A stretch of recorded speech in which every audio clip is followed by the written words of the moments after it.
Guys, and welcome back. It's your girl, April Squires, and this is another episode of Sunday Sessions, emphasis on the sesh.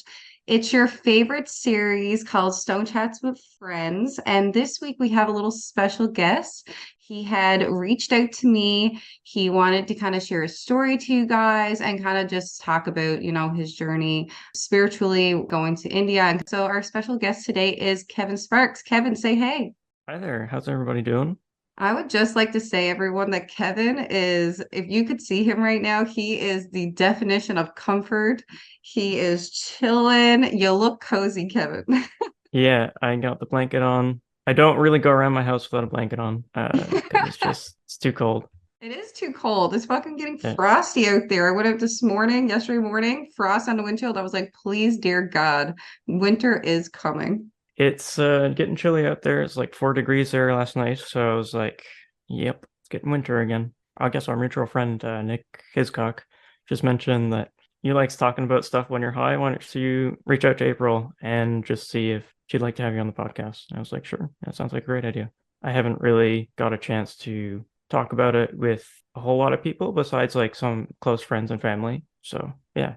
So, yeah, Kevin, tell everyone who you are, kind of where you come from. So I'm from St. John's. I've kind of raised around all Canada though, and most people I guess would that are in our friend group would know me from the Bay in Ascension. So yeah, I mean I grew up in Newfoundland. I went to like preschool and PEI, went to kindergarten in Edmonton, and then stayed in Edmonton until I was in about grade four. And then grade four, I moved to St. John's. From 4 to 7, I was in different schools there, as in St. Matthew's and Beaconsfield. And then after that, went to Amalgamated and then Ascension. Yeah. So, why all the bopping around? Mom's moving for work, right? I lived, mom's a single parent. I lived with her my whole life, and she's a veterinarian. So she was just moving around for better opportunities, better work, which, kind of sucked when you're trying to make friends. But yeah, I mean, people are trying to make money. I get it.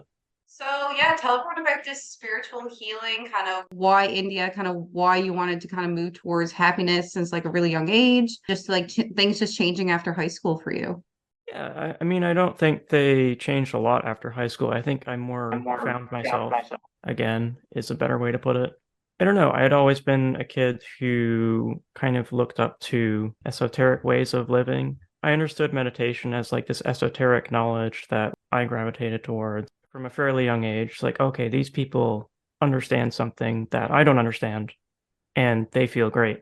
And I was like, I want to be like that because that's cool. I kind of lost that along the way. Things happened, as you're young, things happen and you're just like living your life and not really worried about these kind of things. But yeah, after I got out of high school, I was like, I don't really know what to do with my life. So I went to MUN and I was like, I hate it here. This sucks. Like I don't know. I was really depressed at the time, I think, but I just didn't really enjoy that whole experience. Took a year off to work. I saved up some money.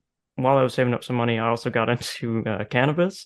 Yeah, I don't know. It was, I kind of just got right into it. I was like, whoa, this is crazy.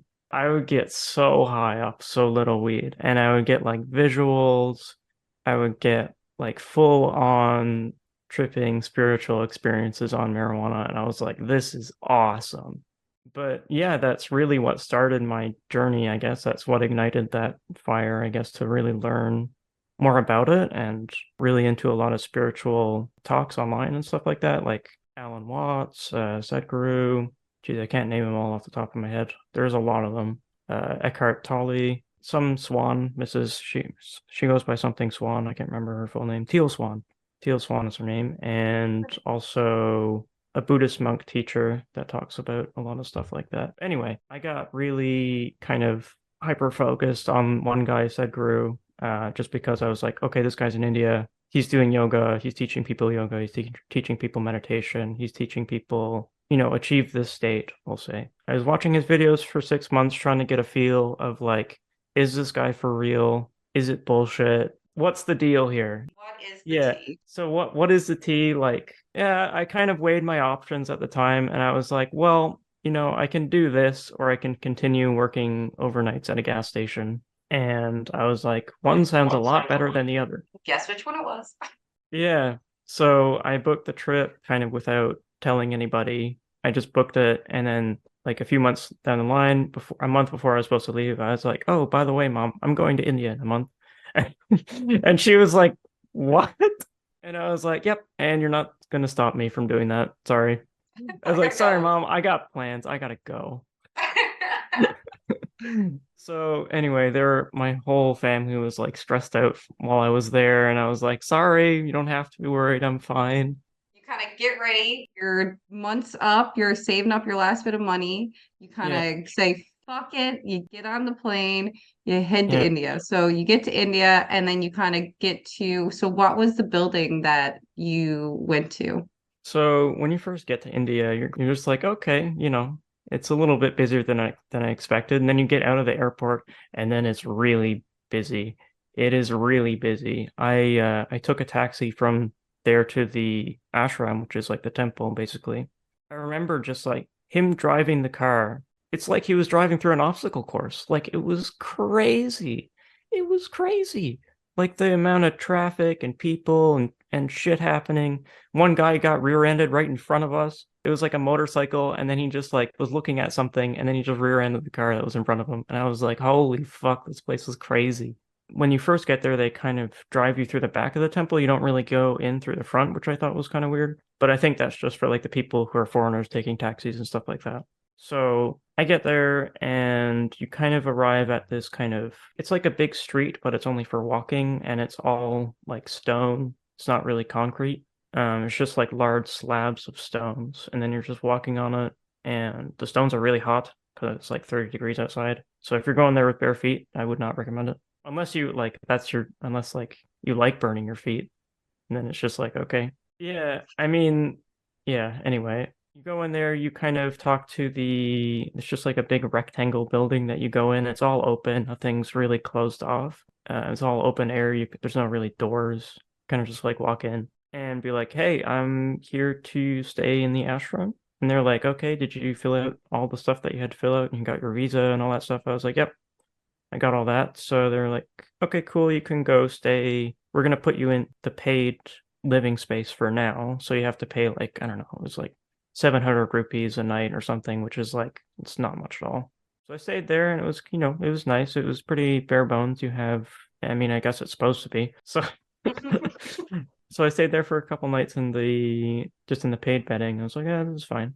I was like, all right, well, I kind of just wanted to stay here to do volunteering and stay in the ashram's like hostel. Yeah, so you go into the hostel and it's just like a line of sinks and a line of bathrooms, and then the bedding is just like different, very large rooms with like 20 beds. So you're going in there, you're sleeping with like 20 other guys. There's no privacy unless you go to the bathroom, and you're sleeping on what are basically like pillow mattresses. If you're lucky, you got one. If you're unlucky, you had to sleep on your bags or something. I don't know, the floor. The living arrangements were a little bit off. And I remember you telling me about a monkey. Yeah, a monkey came in one day while I was just getting out of bed or something. There's a couple monkeys that had coming in through the windows, and I don't know what kind of monkeys there are. They're just kind of random monkeys that were in southern India. And they came in there and they were just rummaging through someone's bag. And I was like, I looked at them and one of them looked at me and then he just like hissed at me and I was like, okay. It's like, all right, don't piss off the monkey. Because he like bared his teeth and everything, and those were like tiny little daggers. And I was like, nope, I'm not getting involved. You want to take whatever you want to take, buddy. This is not my problem. That is not my problem, little monkey. He took something from the bag. I don't know what it was, but it was something that somebody had, Not you. not me. Uh, So, what did your day consist of when you kind of got into the rhythm of everything? yeah, when you get into it, you kind of go there. You're waking up. Some people were waking up like 4:30 and doing like basically chanting in front of the founder's picture. I don't know. I thought that was really fucking weird. I was like, I am not doing that. Kevin And says, sign me out. yeah, and at this point, I'm kind of starting to see what the tea is, and I'm like, okay, I get it. So anyway, it was you wake up in the morning, you do some yoga, and then you go eat. you're either eating or you're serving people so that they can eat. So you just have buckets of food, like literally just metal buckets, and you just take a ladle and you just pour some food on people's leaves. It's just like a giant banana leaf, which is kind of cool. Yeah, so the people just eat with their hands. There's no food, or so there's no utensils. You use your hand as kind of like a scoop with your thumb to push the food into your mouth. So you had to make sure to always be washing your hands. So yeah, you do that, and then you'd wait a few hours. You kind of, just relax. You'd volunteer somewhere else, like cutting vegetables or something, for another few hours, just so that the food can settle in your body, and you won't hurt yourself if you're doing pretty intense yoga. And then you do yoga again after that, and then you would eat again, or you'd serve people, kind of same thing, and then you would get ready for bed, basically. You do yoga and kind of get ready for bed. Nice. And you were saying how you really were enjoying like the yoga aspect of it, hey? Yeah, yeah, I was. I signed up. First thing I signed up was for the inner engineering, which I think you have to do if you're going to stay there. So I did the 5 day inner engineering. You're learning different yoga, meditation, and mantras for about 5 days with like 50 other people in the same kind of room, which was fine. It was whatever. It was interesting. I learned a lot there in terms of like utilities that I can kind of have access to at any time. Like if I want to do meditation, I know how to do meditation properly. If some exercises just to keep your joints healthy, so how to to lower your chance of getting arthritis and stuff like that and injuries. Yeah, so just very basic exercises meant to strengthen like the tendons and the smaller muscles and just stretch out basically in the morning. Yeah, that we know get more fucked and easier to get fucked when you get older for some. Yeah, yeah. So it's a good way of preventing that kind of stuff too, right? So we did that, and then I signed up after that for the 21 day hatha yoga program, which was very intense. So this is like you're doing yoga 8 hours a day. You're waking up at 4:30 every single morning and doing yoga until 7, and then you're eating, and then you're kind of relaxing for a bit, getting, anything you need to do done, doing some volunteering, stuff like that. And then you're back into it for like yoga for like 4 hours, and then you eat supper, and then after that, a little bit of time passes from supper, you eat again, you do more yoga, and then you go to bed. Damn, And it that's was, intense. yeah. And that was like 21 days, no breaks. I almost shit myself one time while I was in there. I had really bad diarrhea the entire time that I was there. Really bad because I was not used to the food. I was not used to the food. It was all vegetarian. It was all like curry. So anyway, one day during the whole thing, it was like I have to go to the bathroom right now. And this happened like kind of frequently. And one of the teachers pulled me aside after, and you're like, you're not supposed to leave during the teachings, right? Because I had kind of just ran out. I didn't ask anybody. And I was like, it was either that or I shit myself on the floor that moment. Like, and he was like, oh, okay, that's fine. And I was like, you're damn right, that's fine.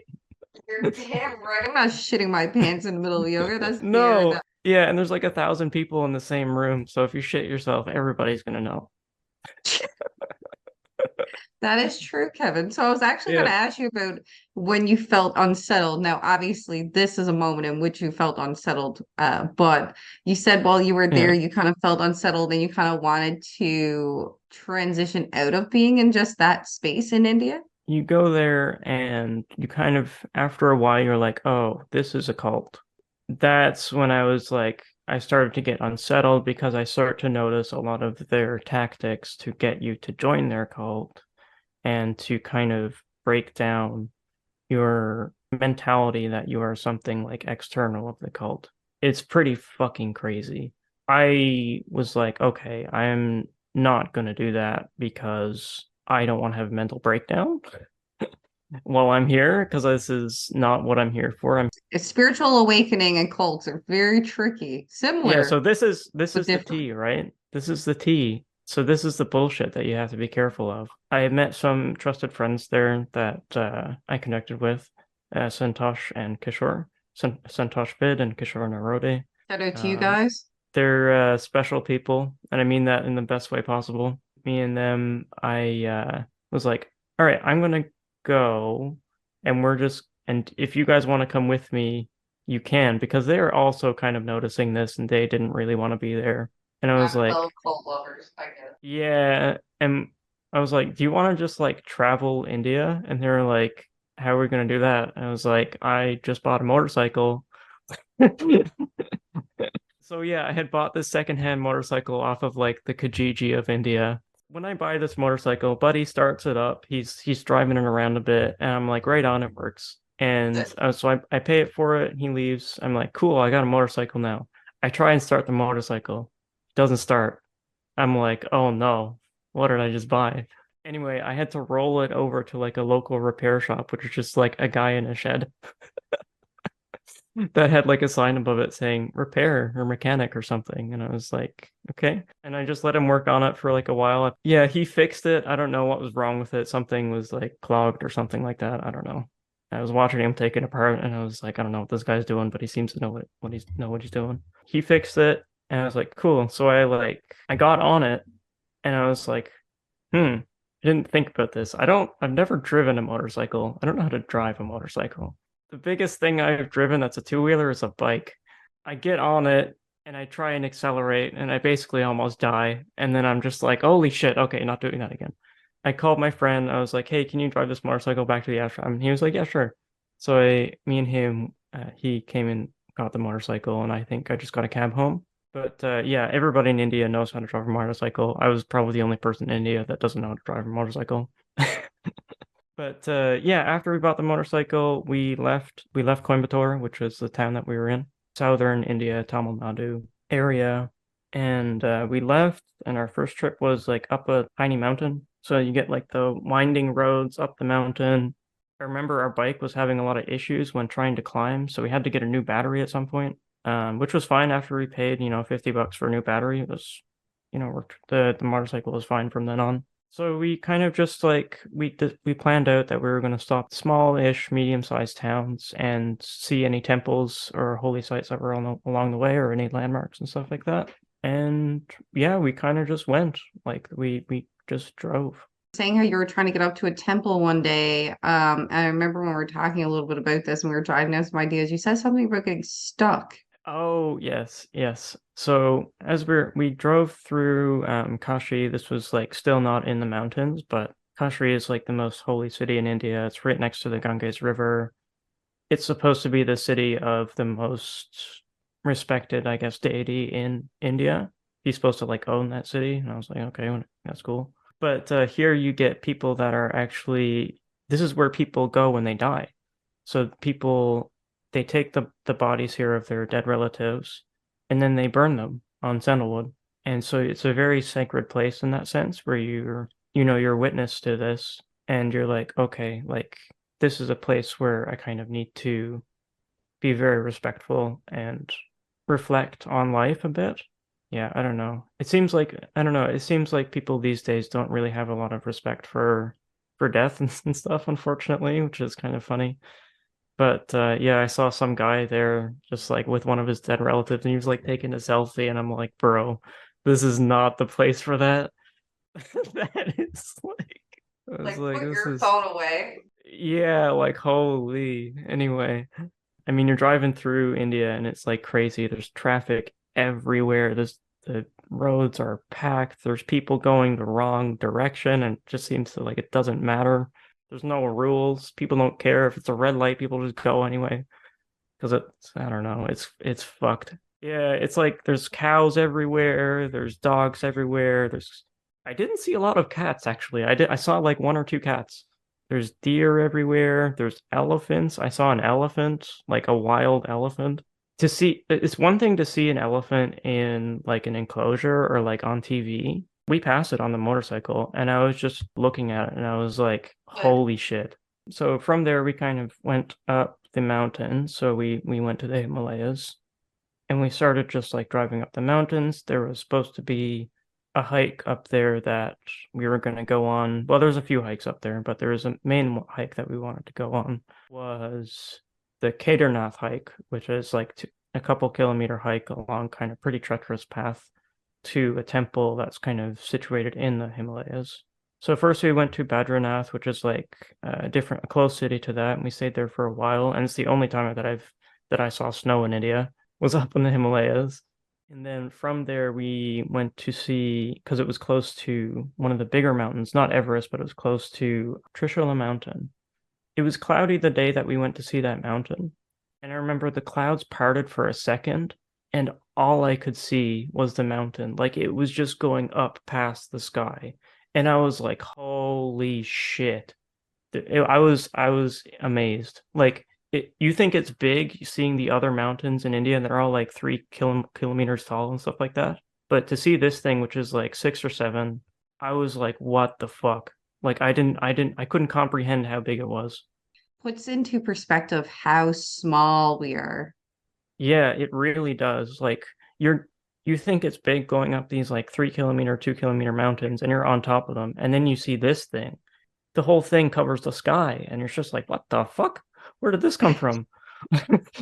So you guys But had a bit of a crazy journey between like going on a motorcycle, like not having any experience with that, finding some guys that just like kind of want to say fuck it and kind of travel with you, and yeah, just like bopping around and getting to see all these like super sacred, super holy, super beautiful places. And so, what do you think your most impactful learning experience has been? we were talking about this yesterday, or well, not yesterday, but the other day. I gotta say, I there was a lot of lessons that I took from that, and to boil it down is really hard. I mean, I think don't be afraid to try new things, and don't be afraid to explore what you want to explore, just for the sake of like other people telling you you shouldn't, or it's like you could hurt yourself, all this stuff, and it's just like yeah, I know the risks. It's like I knew the risks going in, but this was something that I had to do for myself, and it was not only important for me, but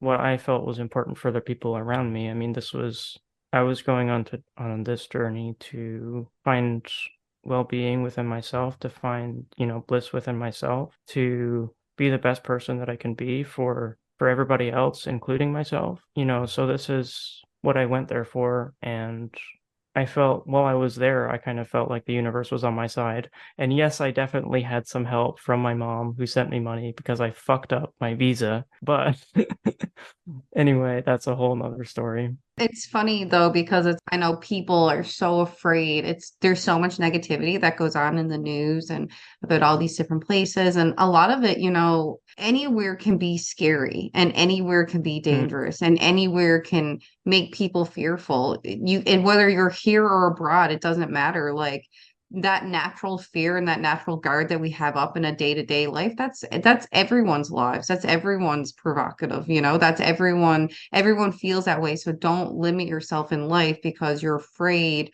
of the possibility of things going wrong. Because a lot of the times, yeah, sure, things can go wrong, but there's a lot of times that things go really beautiful and really great. And it's such an impactful, important moment on your life. And like this experience has been for you, it's been super eye-opening, super awakening.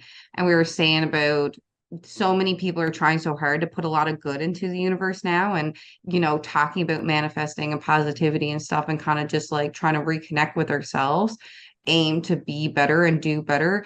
I think the universe, like we were saying, it does reward people for that, whether it's big or yeah, small. Like you will see the impact of having a positive mindset and how it changes every day. Like the impact of positivity is so important. And I think because there's so much negative going on right now that we can't lose focus of that. And we need to keep putting the positive in the world, because at the end of the day, like we said, everyone just wants to be happy, to be loved, to love, and to kind of just put our best foot forward as like humanity and as a group of people. And yeah, like that's why I will never stop trying to be like a positive person, a positive light. Like you always, it will change the world. Positivity yeah, changes the world. I believe it it. will. And just like, I think I struggled a lot when I was younger with like being honest with myself as well as others.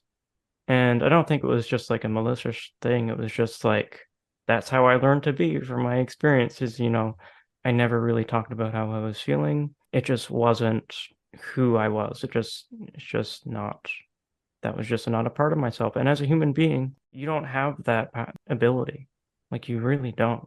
Learning to kind of be honest with myself and other people has been a huge part of me going to India and doing all that stuff. And it came always from a place of honesty. Like it never came from I was trying to get something from somebody or like No, it was like I'm doing this to because I, for myself, want to, find myself or, at least help others and or at least find a way to help others. I don't know. I see a lot of drug use these days in terms of, alcohol, recreational drugs, all of these things, and all of these things that people are doing to try and quote unquote be happy, whether that's career success, whether that's like putting people down, just like shitting on people for no reason to make themselves feel better, or just like trying to build up their ego. Yeah, look at this. This is all the stuff that I have. It's really not about that. If you're happy with the way that your life is, it comes from a place of integrity.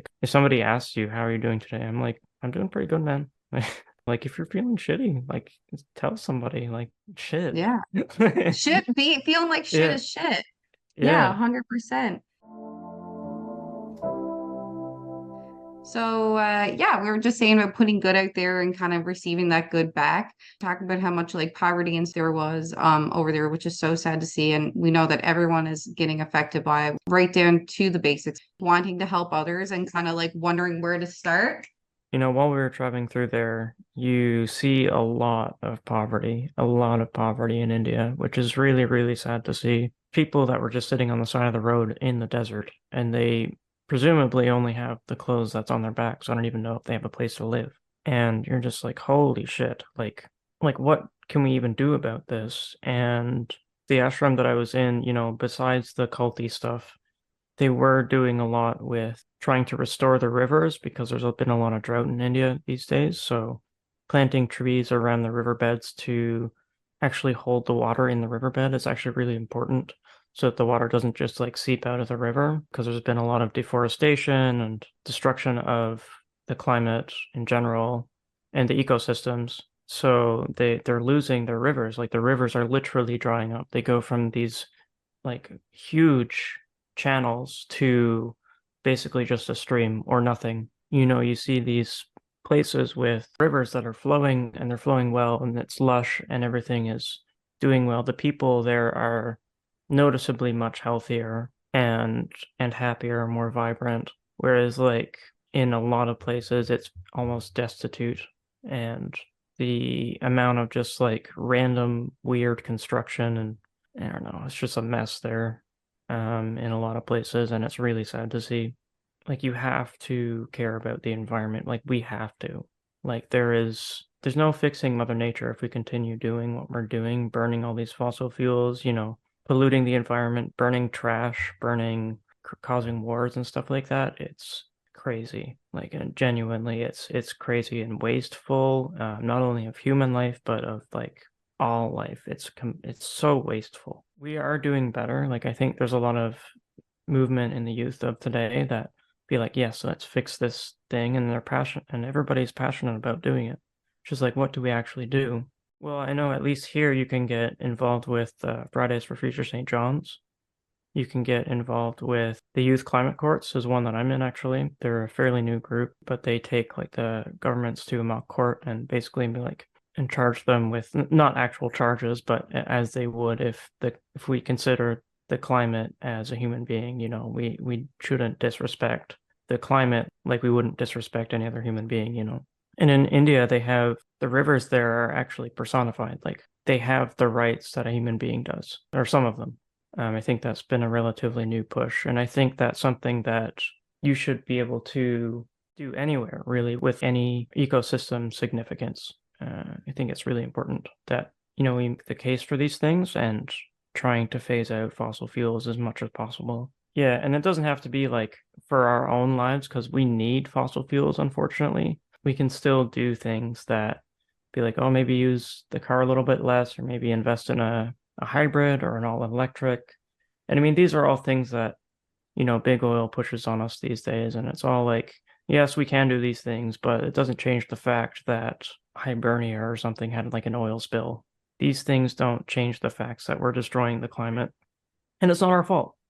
It's really not. It's the fault of the people making decisions, and 100%. it's so yeah, I mean, trying to get involved, with everything that you can, I would say look up what's around you or try and find out what's around you to keep the people in charge in check somehow. people need to feel like their vote and what they say matter, and that the people in charge actually are listening to them, trying to make decisions based on what is good for the good of people, what makes people happy, what can Yeah. we actually do to better the lives of the people living within our cities, within these Yes, communities, you know? absolutely. Absolutely. It's so foolishness. Like I was involved with NL Youth Parliament for 1 year. It was the last year that I could do it because I was 24. Just from seeing how our political structure works and trying to understand and wrap my head around how the House of Assembly works, it seems like such foolishness. Like it really does. Like you're pitting, let's say the party in power puts forth an idea.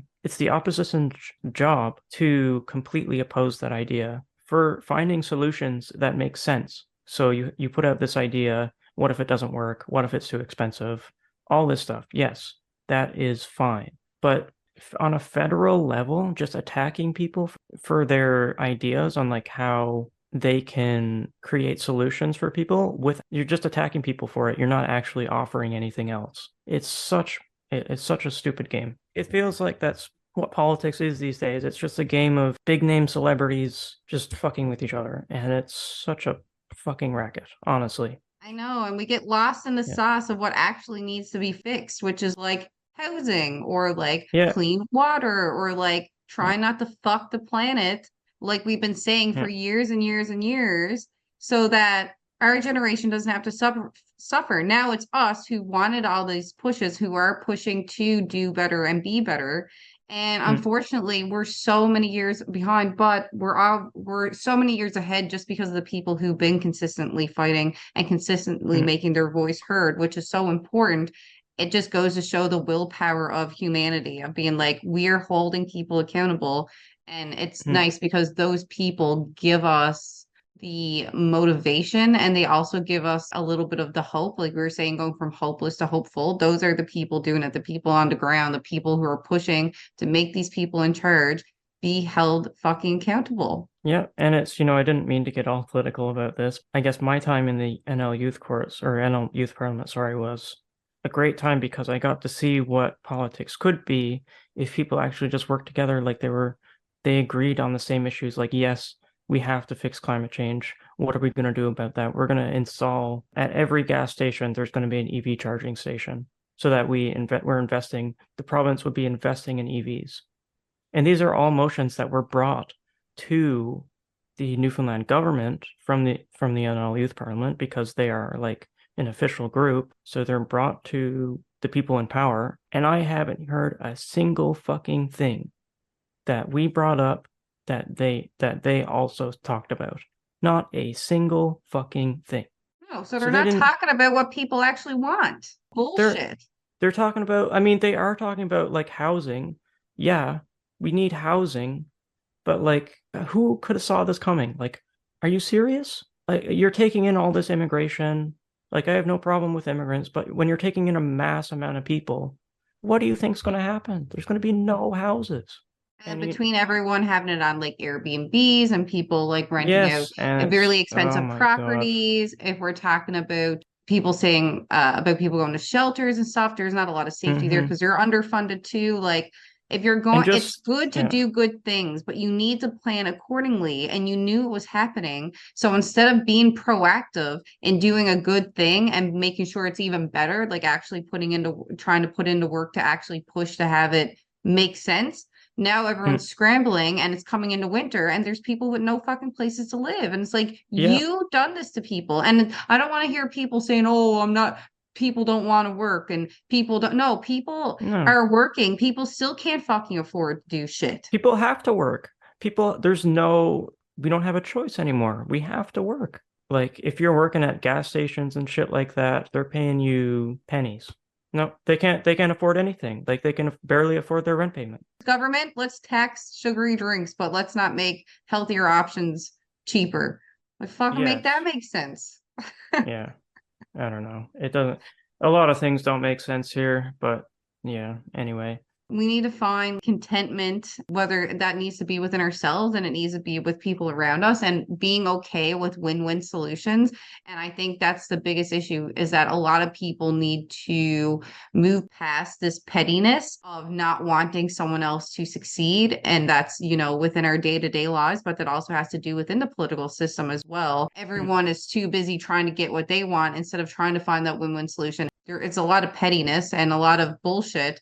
And if we just mhm. tear it down to the seams, rebuild it, and figure out what actually works, I think we would notice that there is that win-win solution. That it is possible. I've talked to people who've had nothing to gain from me being like, okay, can you tell me how I would reach this state, or like how I would find this blissful state within myself, or find myself, we'll say, or reach that enlightenment.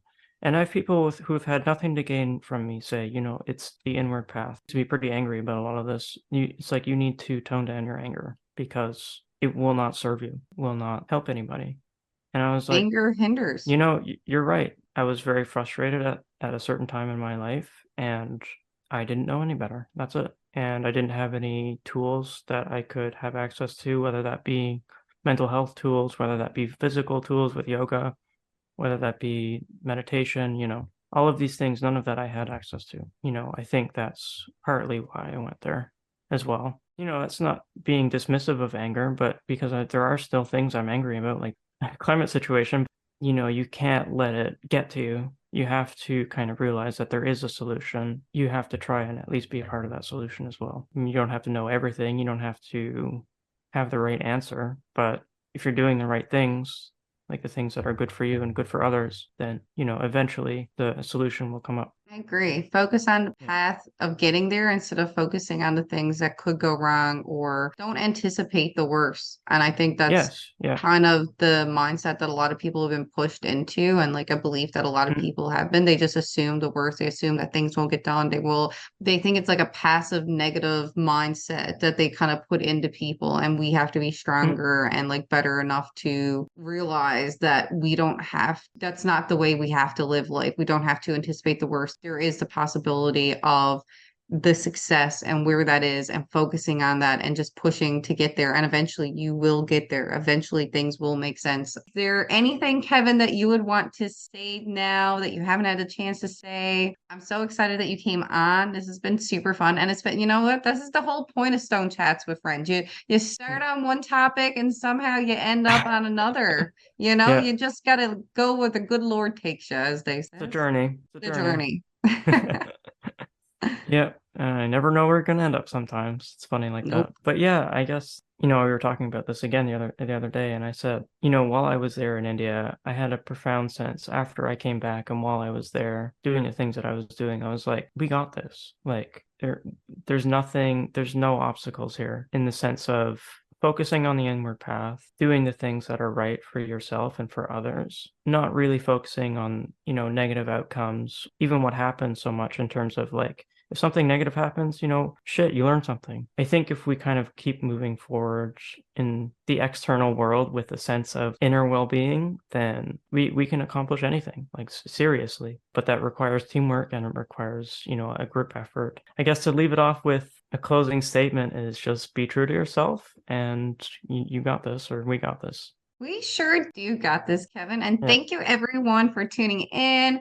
Shout out to all Kevin's friends who are listening, who told him to come on this podcast and reach out. And I'm so excited, and it makes me so happy to know that people are listening and resonating with it. And, it does make them hopeful or a little bit happy, because that's literally the goal, is to just try to keep on trucking and kind of just be that voice of like positivity and reason for everyone. We got this, and we got this together, and everything starts with your mindset. Kevin, thank you for coming on. Thanks for your time, your energy, your effort. I appreciate all of it. This is April and Kevin signing out, and we'll catch you on the flip. See you guys.